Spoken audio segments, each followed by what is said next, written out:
What do this automatic packaging machine and this lock have in common? Let's take a look. Huge forces are required to open and close the lock gates. Force is required in two directions. Hydraulic drive is the right solution. The lock gates and the control room are far apart. This means that control signals have to be transmitted over a large distance. But a hydraulic pipe is not suitable for this. Electrical control signals, which travel via electrical cables, are the right solution here.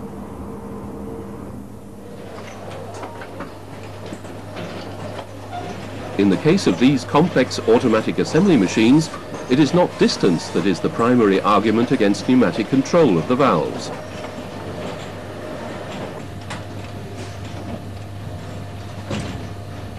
In this case, it is the many control functions required in order for the entire complex program to execute. Here too, electricity has been selected for signal transmission because it is simply more manageable.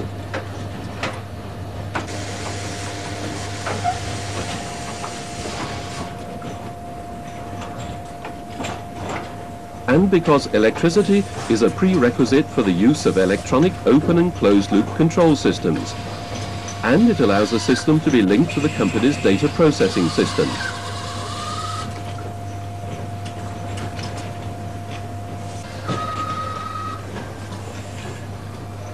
In that case, why use pneumatics at all, if electricity is there anyway?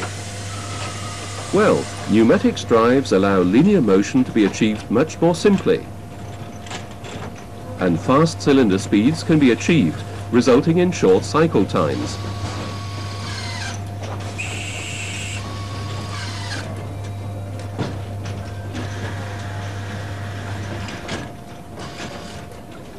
In these examples, the control energy is not the same as the work energy. That is why they are called Electropneumatics and Electrohydraulics. These are so-called hybrid systems.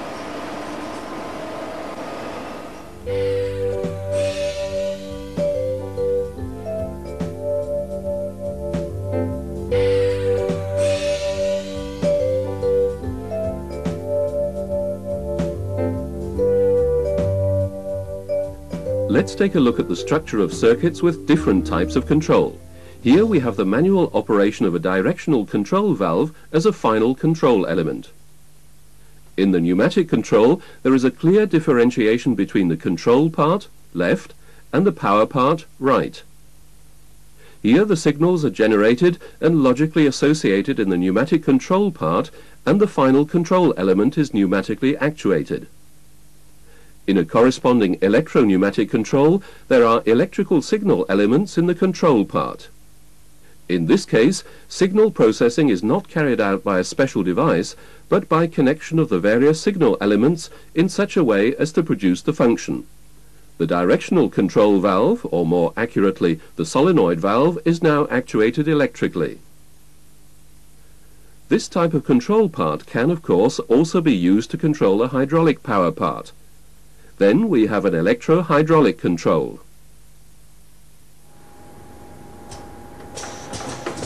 Now let's take a look at what happens in practice. The elements of the control part are of course distributed throughout the entire system. The signal elements, here the push buttons for operation, the sensors,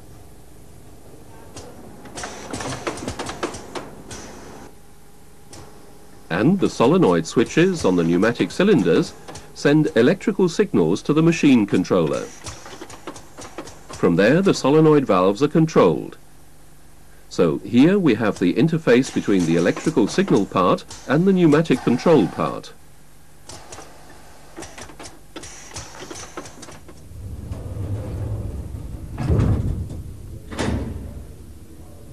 Also in the elevator, these two areas are clearly differentiated. The controls in the elevator and on the door, and the sensors in the shaft which report the position of the elevator, together with the controller, form the electrical control part. The solenoid valve is the interface to the power part, consisting of the power pack, the valve in its function as a final control element, and the hydraulic cylinder.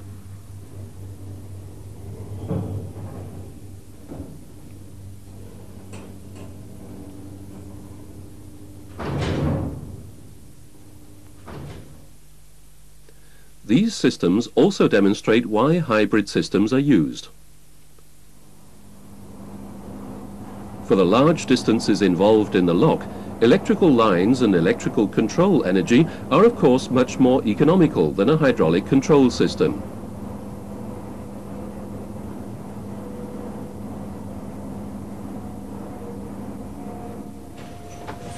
And in the case of complex machines like this automatic assembly machine, it is not only the many control lines and controllers that speak for an electrical control part.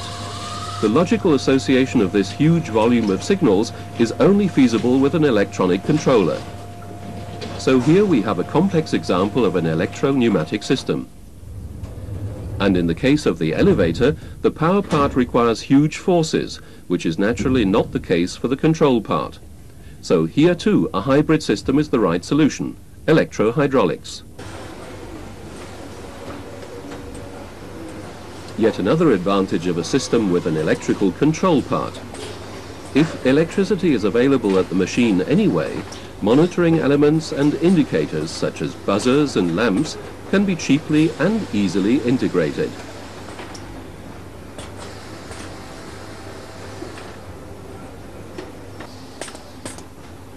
And of course, the power part can be supplemented with electrical drives, such as an electric motor. In electrohydraulic systems, electricity is also found in the hydraulic power supply part. The hydraulic pump of this power pack is electrically driven.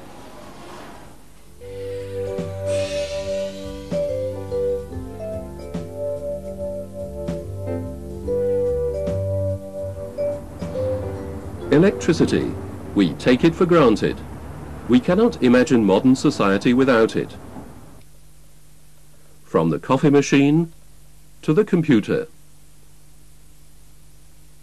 from the lamp to industrial plant, nothing works without electricity. But what is electricity? Let's make a comparison.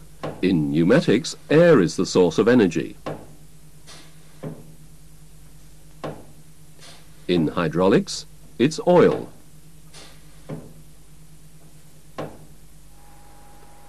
In electricity too, there's an energy source, but it's invisible.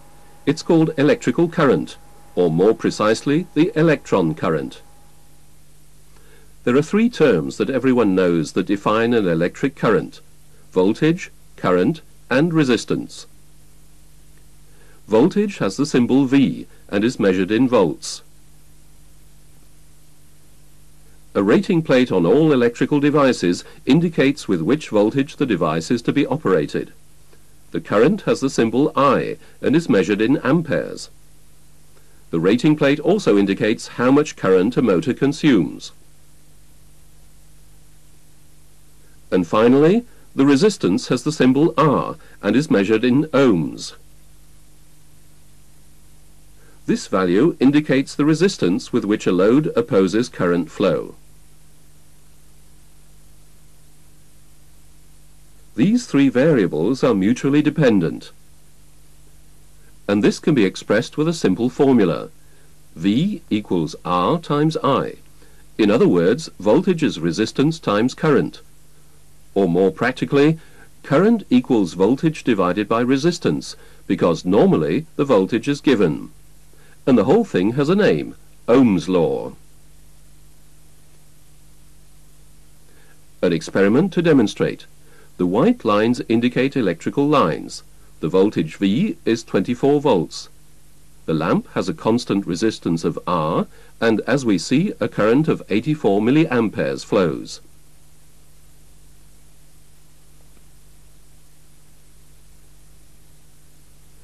If we double the resistance by adding a second lamp, the voltage at the source is still 24 volts.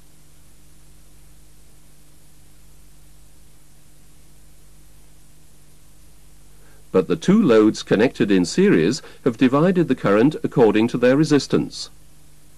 So we have 2 times 12 volts.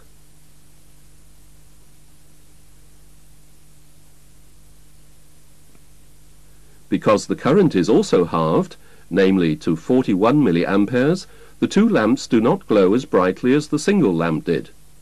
That is the disadvantage of this series circuit. As we can see, the parallel circuit is different. As each lamp is practically connected directly to the voltage source, the full voltage is applied to each load.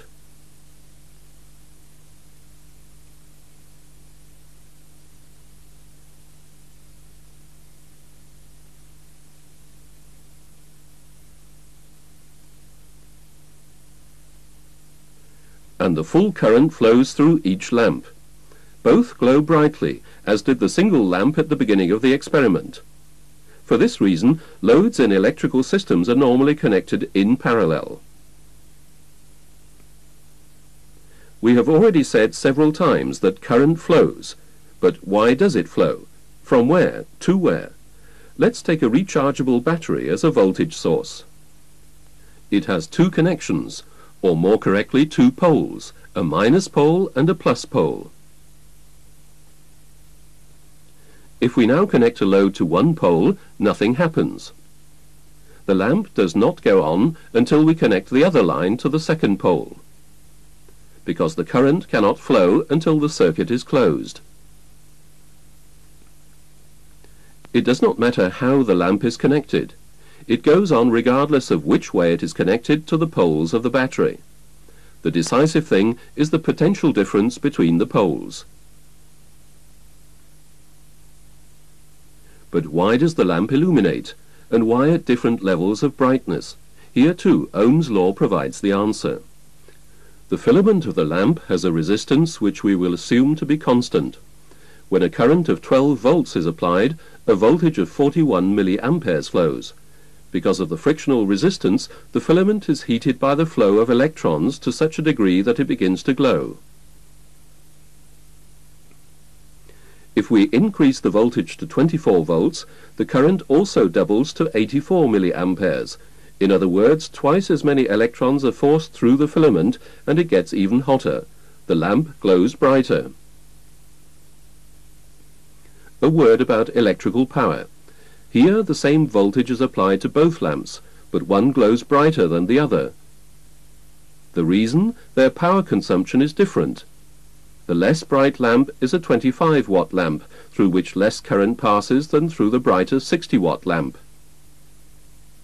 The watt is the unit of measure for electrical power, and is the product of voltage times current. All electrical loads that work according to this principle and produce light and heat are called resistive loads. And here is a phenomenon that everyone knows, the short circuit. What happens exactly? If in an experiment we connect both poles of a voltage source directly, an extremely large current flows because there is no resistance. The result, extreme heat which leads to melting of the conductor or other damage.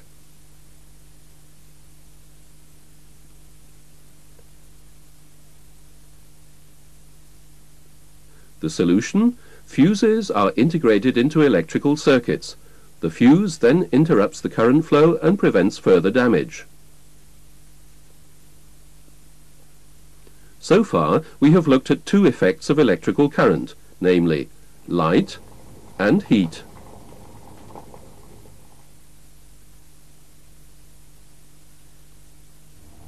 Another important effect is the magnetic effect.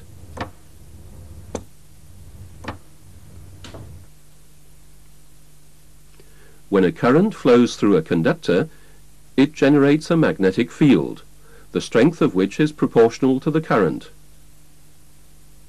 If the conductor is coiled, the magnetic field inside the coil is amplified considerably. Now the strength of the magnetic field is dependent not only on the current, but also on the number of turns in the coil.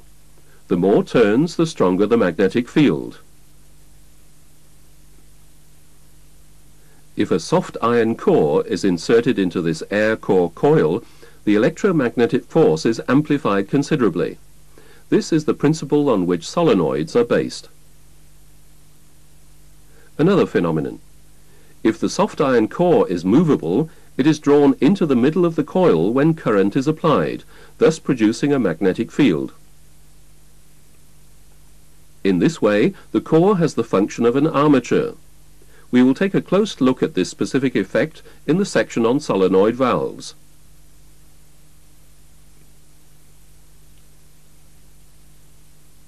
The magnetic effect of current is the form of electrical energy most often encountered in electropneumatics and electrohydraulics, in relays, contactors, and solenoid valves.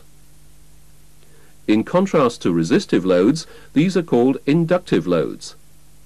The electric motor also belongs to this category. A few words on the danger of electrical current. It is imperative that safety regulations be observed. Contact with live parts can be dangerous, even fatal. A short circuit can, as we have seen, have nasty consequences, a fire or a damaged system, for example. And then an important basic rule. Only authorized specialists should make changes to electrical systems, and, of course, only when it has been isolated from the power supply. Other protective measures. High voltage cables are laid in such a way that no contact with them is possible, or so that no voltage can jump across. And current carrying lines are insulated. And finally, low voltages are used wherever possible. That's all on the fundamentals of electropneumatics and electrohydraulics, in which various media, electrical current as the medium for control energy, and hydraulic oil or compressed air as the medium for actuation energy, complement each other ideally.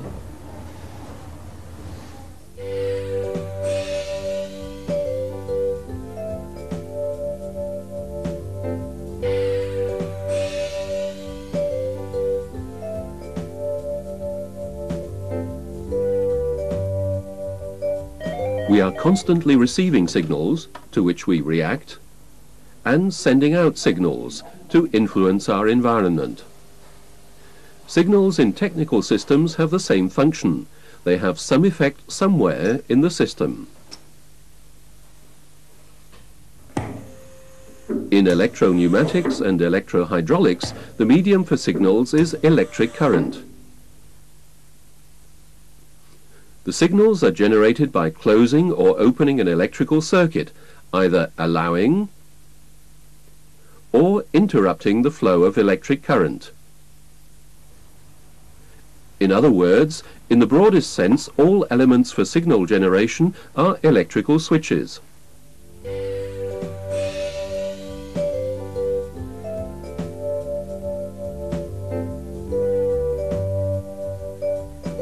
Electrical signals are triggered by an external influence on a switch. The basic components of a switch are the contacts. If the contacts are closed by operation of the switch, it is a normally open or make contact. This is the symbol used to represent it in circuit diagrams. If the contact opens when the switch is operated, it is a normally closed or break contact, which has this symbol. If operation results in one circuit being opened and the other closed, we have a changeover contact, which has this symbol.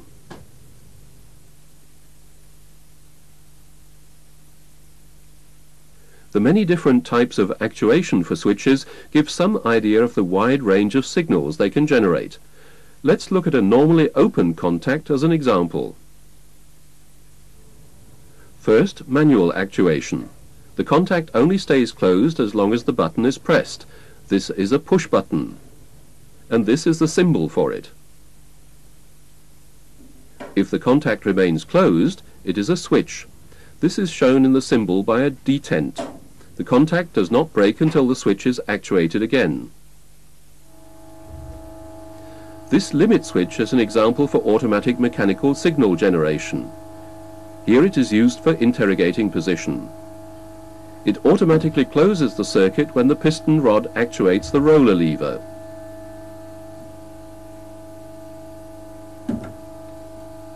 The small circle is the symbol for mechanical actuation by means of a roller lever. This proximity switch has a contact that is magnetically actuated.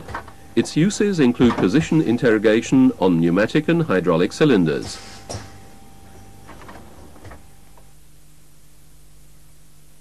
A permanent magnet on the piston attracts the movable contact tongue. The circuit is closed.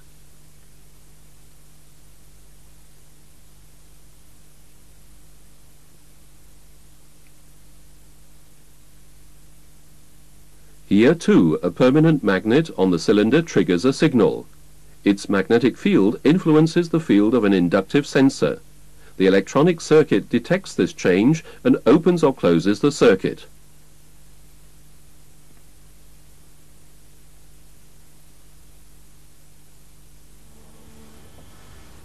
Inductive sensors are not only actuated by a magnetic field, they detect all electrically conductive materials that come within range.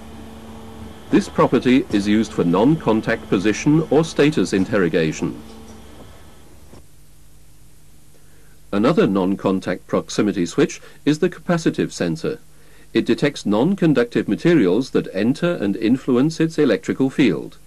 This change is analyzed and translated into a switching operation, that is, an electrical signal. And finally, light can trigger signals.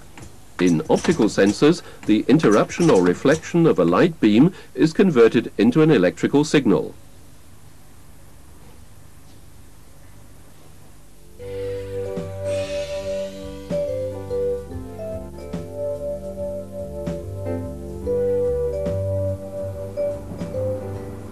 Switches that are actuated by pneumatic or hydraulic pressure are called PE transducers or HE transducers.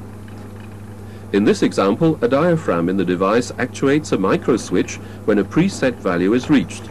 This results in an electrical signal. An example: the light is to go on when a certain pressure is reached. This is the symbol for a pressure switch in a pneumatic or hydraulic circuit diagram, and this is the electrical symbol.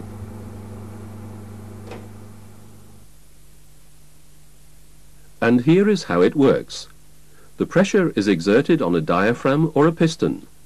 When an adjustable preset pressure is reached, a micro switch is actuated which closes the circuit, thus generating an electrical signal. If the pressure drops, the switch automatically opens again at a certain pressure. The difference between the switch on point and the switch off point is the hysteresis of the pressure switch. This varies according to the pressure range. The hysteresis is caused by the frictional resistance in the components of the switch. It is important to know the hysteresis of a switch because it switches at different points for rising or falling pressure.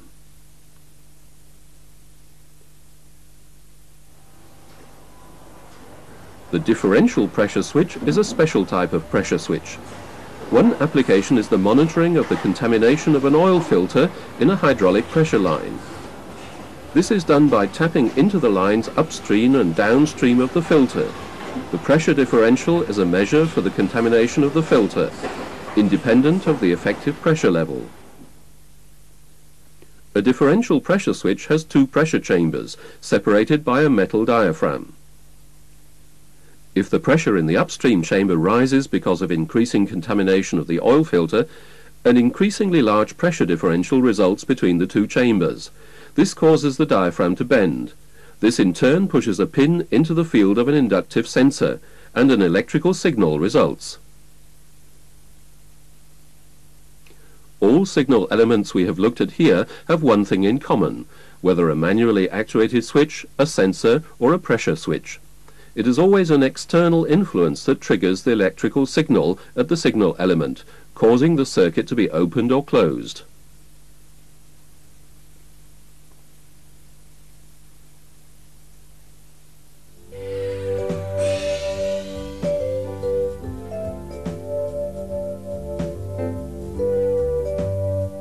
Electromechanical signal processing is primarily undertaken by relays or contactors. The relay consists of the coil, the magnet core, the armature with the contacts. When a current flows through the coil, a magnetic field is produced and the armature picks up. The relay switches. A contactor works according to the same principle, but it is designed to switch power circuits. Back to the relay. How the relay processes the control signal depends on the type of contacts and how these are connected. Relays can be equipped with several contacts, normally changeover contacts. This means that one control signal can cause several circuits to be opened or closed simultaneously.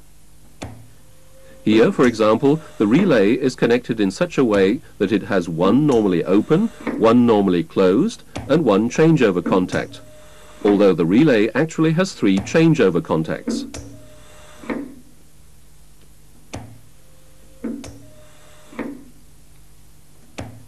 You can see that pressing the button results in 3 different simultaneous actions.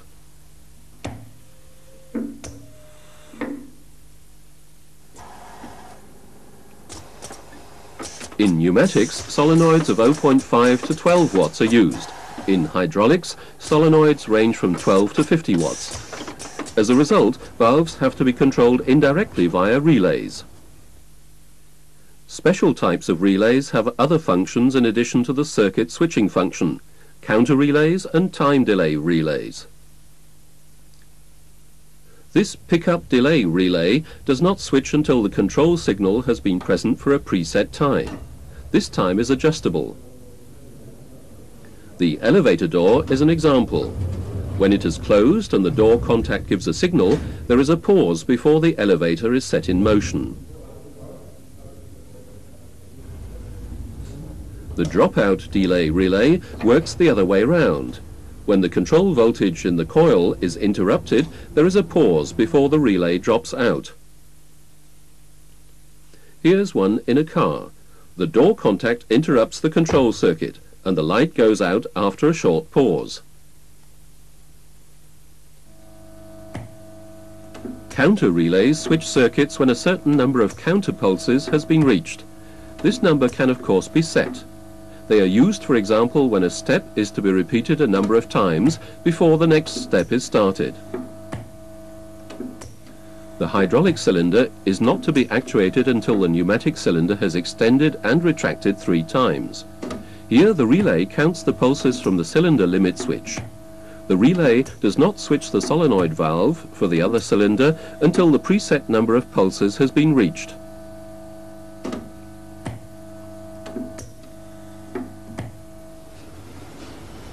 Electromagnetic signal processing by relays is part of the topic hardwired programming, which is covered in a separate section.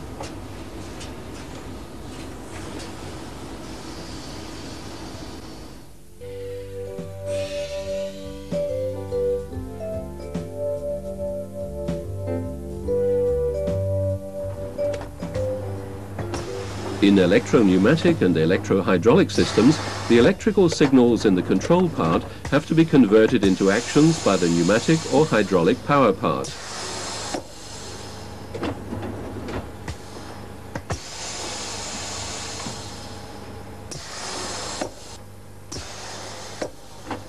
This is achieved with solenoid valves.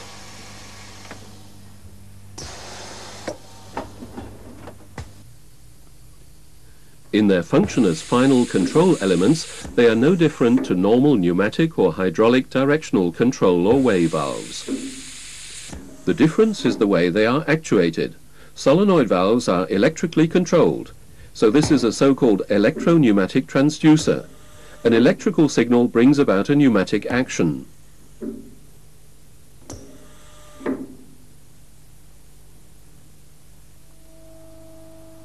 The same in electrohydraulics.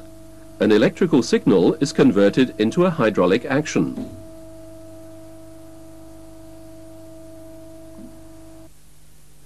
This hydraulic 4-stroke two-way valve clearly demonstrates the function of a solenoid valve. Switching from the initial position takes place as follows. On one side of the valve is a solenoid. Its core acts as an armature, exerting a force on the control piston of the valve. If the coil is energized, an electromagnetic field is produced. The armature is pulled against a spring to the middle of the coil. As a result, it pushes the control piston of the valve into the other switch position. The valve remains in this position as long as the electrical signal is present. When the current is interrupted, the magnetic field, and therefore the magnetic force, collapse. The return spring pushes the control piston and the armature back into the initial position.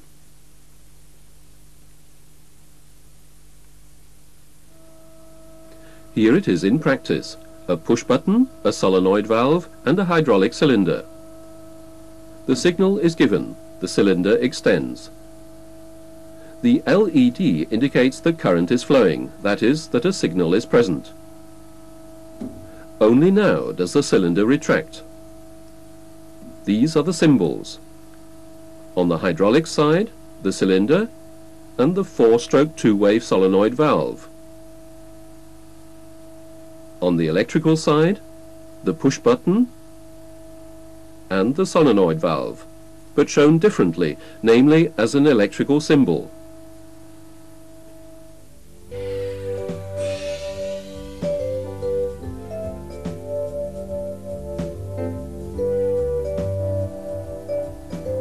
As we have seen, in this circuit the directional control valve remains switched as long as the electrical signal is present.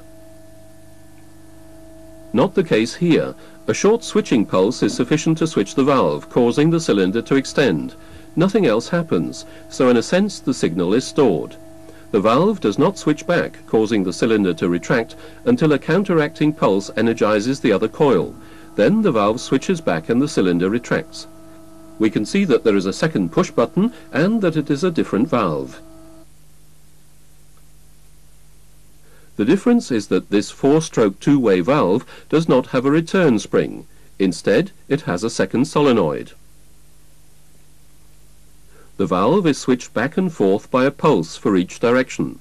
That is why it is called a double solenoid valve.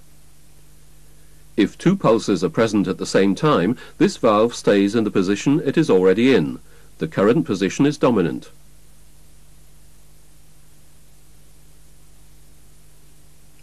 In hydraulic valves, the oil stream can result in considerable lateral forces that could change the position of the control piston. This is prevented by mechanical detenting of the switch position.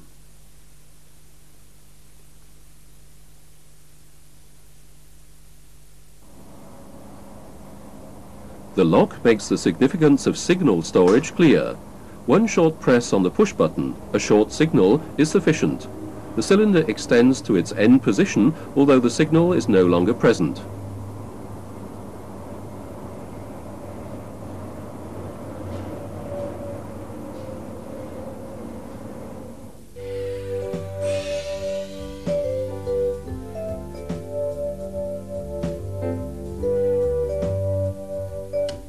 Switching of directional control valves means overcoming spring forces, friction, lateral forces, and seating thrust. This requires solenoids with sufficient power. And to ensure safe functioning of the solenoid, the heat generated by the coil has to be limited. The solution: the solenoids used are kept as small as possible. In order to nonetheless achieve the required force for switching large directional control valves, the energy of the compressed air or hydraulic oil is used to switch the valve. This process is called pilot control.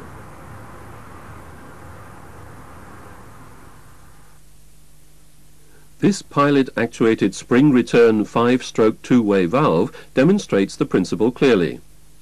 A channel in the valve branches from the pressure line to a spring-loaded poppet.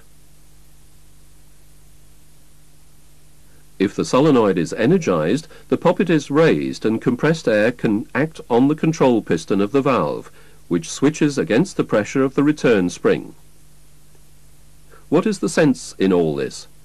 It requires considerably less magnetic force to open the control channel for the compressed air than for the solenoid to switch the control piston directly against the force of the return spring.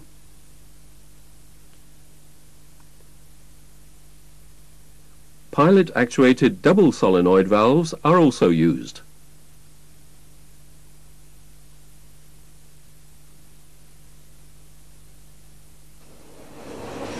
In electropneumatics, pilot control is used to allow solenoids with minimum possible power to be switched by an electronic controller.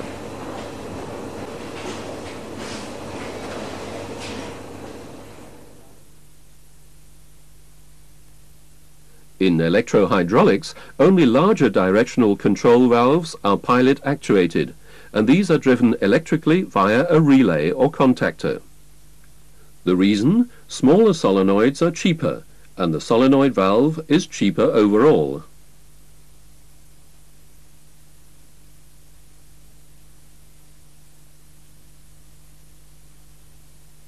There are two types of pilot control. The pilot valve switches the power valve either with the aid of the normal working pressure or the hydraulic oil, or with a separate lower pressure that is supplied via a different port. The latter method results in smoother switching of the directional control valve.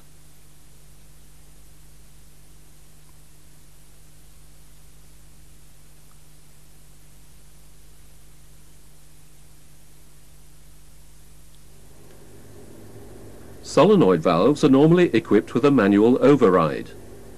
This allows the valve to be switched not only by the control signal, but also manually. Here a screwdriver is being used. The manual override is used during setup of the system or for testing the function of the valve.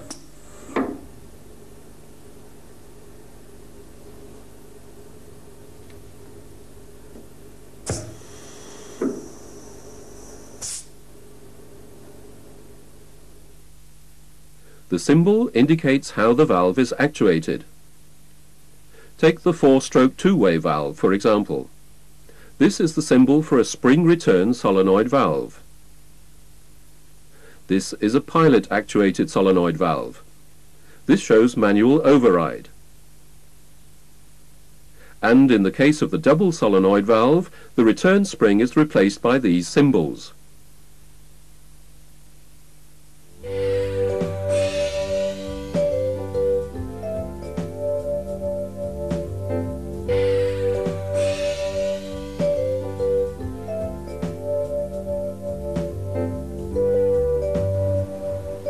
The design and function of all industrial systems and machines are documented in circuit diagrams.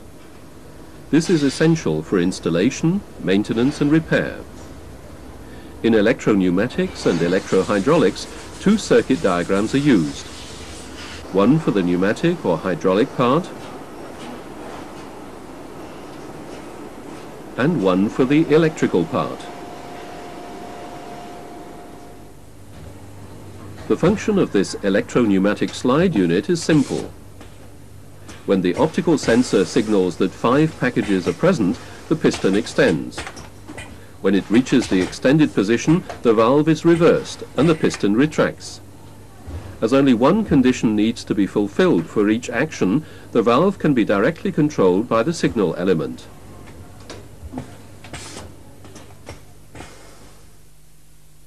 The circuit diagram of a comparable pneumatic power part shows the double acting cylinder and the 5-stroke two-way double solenoid valve. And this is the corresponding electrical circuit diagram. You can see two 24-volt circuits.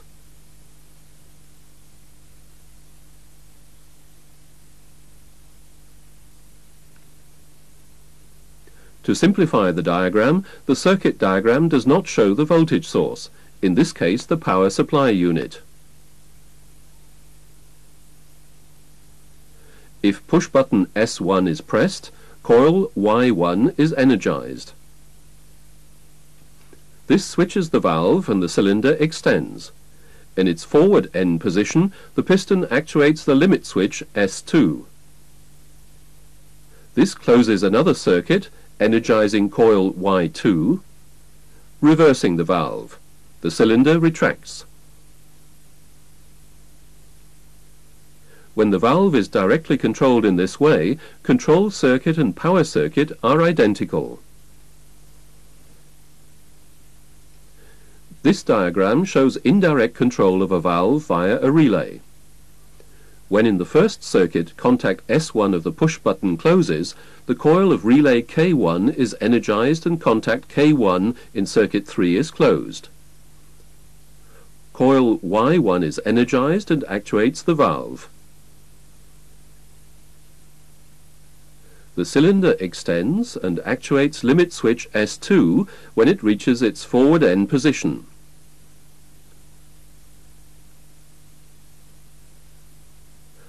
Coil Y2 is energized and reverses the valve. The cylinder retracts.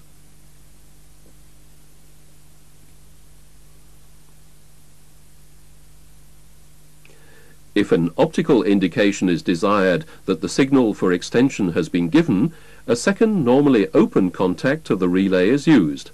The indicator lamp is switched on by the second contact K1. The individual elements are given designations for identification. This creates a link between the electrical circuit diagram and the pneumatic or hydraulic circuit diagram.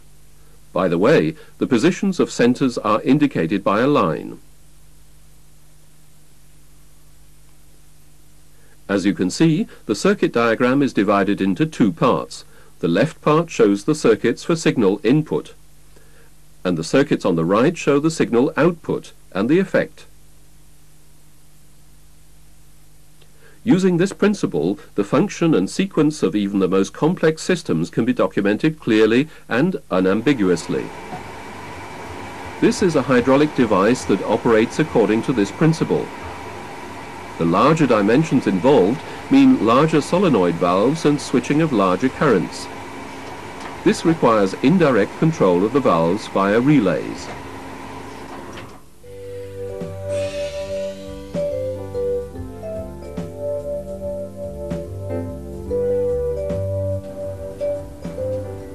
Hardwired controllers are systems in which the sequence and the functions are determined by appropriate fixed wiring of the individual elements of the control part.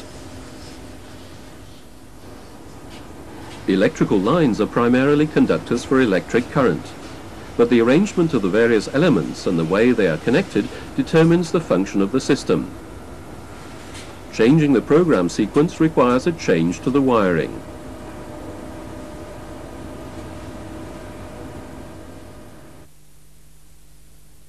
The pin assignment of a relay determines the logical function. In the case of a normally open contact, input signal at the coil leads to output signal at the contact. That is logical function identity. In the case of a normally closed contact, input signal at the coil leads to no output signal at the contact. That is negation, or a logical knot.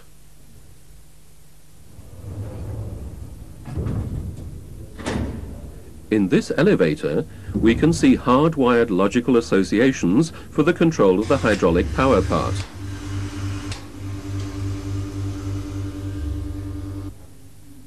The elevator only travels when the push button has been pressed and the elevator door has closed. This is a logical AND.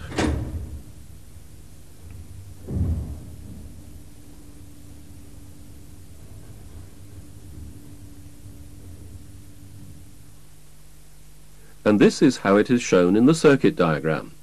If the two switch elements with their normally open contacts are connected in series, current can only flow when both contacts are closed.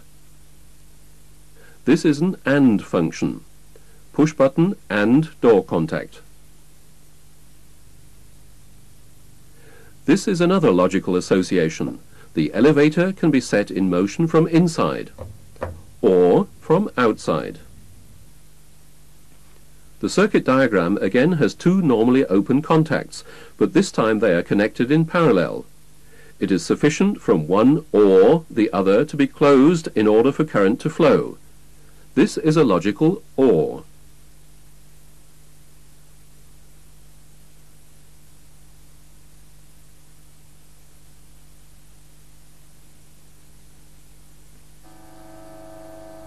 Electrical signal latching is needed when spring return valves are used, because in this case the signal must remain present as long as the valve is to remain in the switched position. In addition, the position can be indicated by a signal lamp.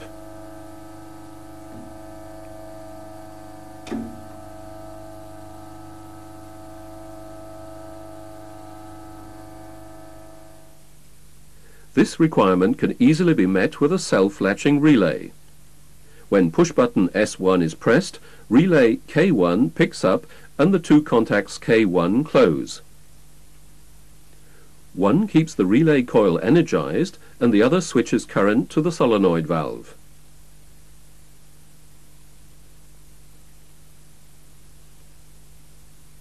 This means that the relay remains in this position, even if contact S1 is opened, until S2 is opened. If S1 and S2 are actuated simultaneously, the relay coil remains energized. This is called a dominant on latch.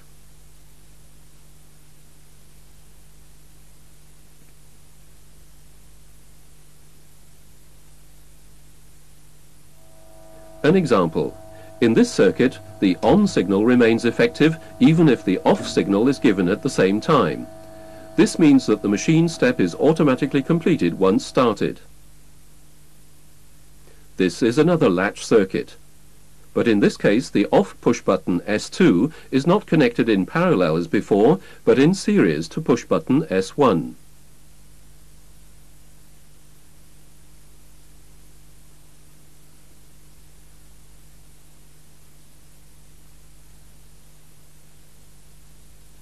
This means that the circuit is interrupted if S2 is pressed, regardless of the position of S1.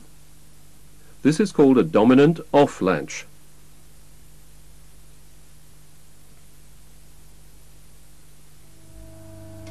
Here the cylinder retracts immediately if the off signal is given, even if the on signal is still present. Machines may require this kind of latch for safety reasons.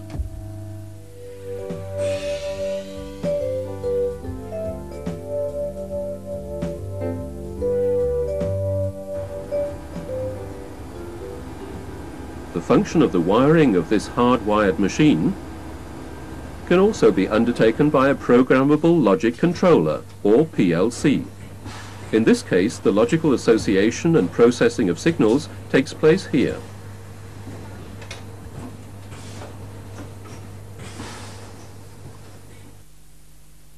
The functions in the marked area of the hard-wired circuit are now undertaken by the PLC. A PLC consists essentially of three parts: the signal input part, the central control unit, and the signal output part. The central control unit consists of a processor and program memory. Here an example. At the end of a conveyor belt, a proximity switch detects whether a valve is present or not for the next step of the process. If a valve is present, a signal is given to a terminal. This signal is passed via the terminal to the input module. The input module converts this signal so that it can be processed by the central control unit, a small but powerful computer. In the central control unit, the signal is processed by a stored program, and an output signal results, which is passed to the output module. There it is amplified and conditioned, and then passed via a terminal to the solenoid valve. This switches and causes the cylinder to extend, so that the gripper can pick the valve from the conveyor belt.